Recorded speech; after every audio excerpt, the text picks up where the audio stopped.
All right, so I was saying that it's through the invisible hand of the interactions between firms and then consumers that give us the price that the good might be.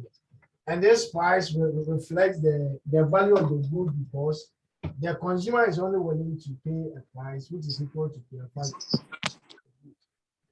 And then it also reflects the cost of production because after the firm has produced, he has incurred the cost and he's also willing to make profit. So he wouldn't charge a price which is lower than the cost that he produced the good at. So that price will actually reflect the cost of production and then the actual value of the good. Okay, so this invisible hand will try to guide households and then firms to make their economic decisions as to what quantity to sell, what quantity to buy. And by so doing, they produce what is necessary, the goods that we need and the quantities that are needed just to increase the societal welfare. Okay, so that's the work of the market. It tries to show us the kind of goods that we have to produce. And the seventh one is that governments can sometimes improve market outcomes. Now, when you leave the free market on its own, and we call it the private sector, if you allow the private sector, this invisible hand to work on its own, at times it leads to something called market failure. Okay, the people are not able to efficiently allocate the resources. Here they just gave one side of the need for a government when it comes to these market issues. Now, what they give here is that the government enforces property rights. Okay, so you have properties and all that. The government is putting in laws and services in order to protect whatever properties that you have. The argument is that if people know that their properties are being protected, then they'll be willing to work more so that they get more properties. But if I'm doing it and people are just stealing it, why should I continue working and get these properties? But then there is an argument, the market failure argument. One example is what we call public goods. If you allow the private sector, they will not produce public goods. One example is street light. If you produce a street light, you cannot prevent me from enjoying the light. So you can't sell it to me. I won't buy. I am just passing by and the light is there. I just enjoy it and I go. So private firms that are there to make profits will never produce those street lights. So the government will have to set in to produce those public goods so that people can also have access to them. There are quite a number of examples of market failure, externalities, and all those things. Okay, so the government will have to set in to correct whatever failure that the private sector comes with. Even the government, we have government failure as well. The government sets in to ensure efficient allocation of resources, but by the time we realize the government itself is failing, okay, because of this self-interest seeking politicians and bureaucrats. They try to do things for their own pocket and stomach. So we tend to fail as a government as well. But then whenever there's a market failure, the government will have to set in order to correct those failures. Okay. Okay, I think they even made me mention that. So the government tries to promote efficiency in the allocation of resources to avoid market failure. And as I said, the market failure means that resources are not being efficiently allocated. And these are some of the examples.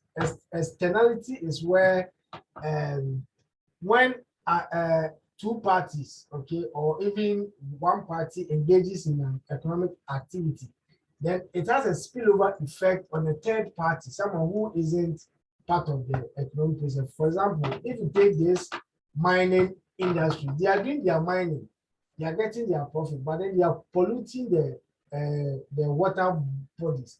And the people living in that community are suffering from that. So the mining activity is causing a negative externality. Okay, look at these construction firms. They are constructing their roads, buildings, and that. They are causing air pollution. So the government, they don't even take responsibility. So the government will have to set in. That's why the government was arresting these illegal miners and all that, so that this market failure corrected. And then market power, at times we call it the monopoly power. It's possible that there will be a market where we have only one seller or only one producer of that good. When it happens like that, the person is able to control the price. I am the only person selling the good. If you come and I tell you that the price is 20 million, if you don't buy it, boom, someone is in the queue and the person is willing to buy it. So you see how consumers will be negatively affected. So the government will have to settle in order to correct all these mistakes. Okay, so that's why we believe the government will have to settle. And then the government is there to promote income equality. If the government feels like there's so much, there's a wider gap between the rich and the poor, it will try to use taxes and then other welfare policies to take money or resources from the rich and give it to the poor. And by doing so, they restructure how the economic resources are shared or divided. Okay. So they try to promote economic equality. All right, that's for 6, 7, and 5, 6, and then 7. Now the 8, 9, and 10 are based on how the economy as a whole works. So principle 8, a country's standard of living depends on its ability to produce goods and services. So our productive capacity shows how well, how comfortable we can live. Here we don't produce anything. It's only food we produce in Ghana. That is why our standard of living is too low. So you go to the outside world and see how people enjoy it. It's all because of the higher level of technology, be able to produce more. Okay, we'll look at that. And then principle 9, prices will always go up whenever the government prints too much money. When there's too much money in the system, it causes inflation.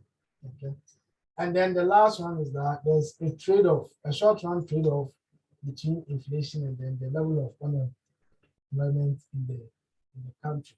Okay, so we'll look at each principle.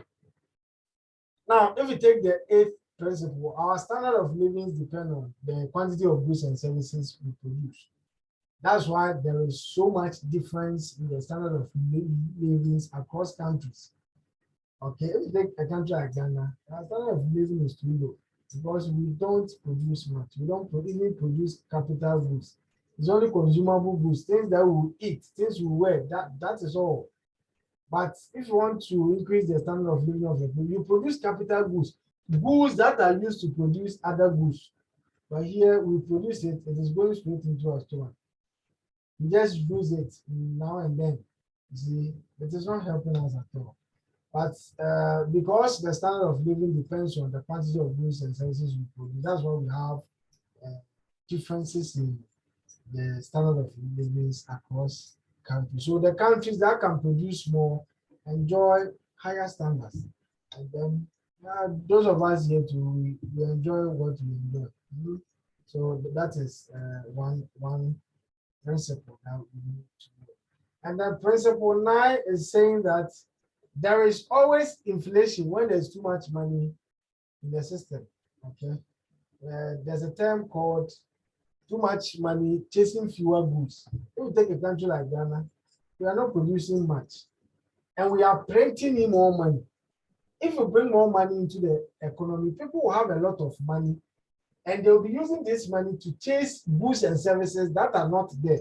We are not producing much, but we have more money. And we are trying to buy what we don't have. That is going to put an upward pressure on price, what we call inflation, persistent or continuous increase in the general price level. So we have much money, we want to buy goods and services, but the goods and services are not much. So you see that we have like 10 people in the queue buying something that has only 2 units in stock.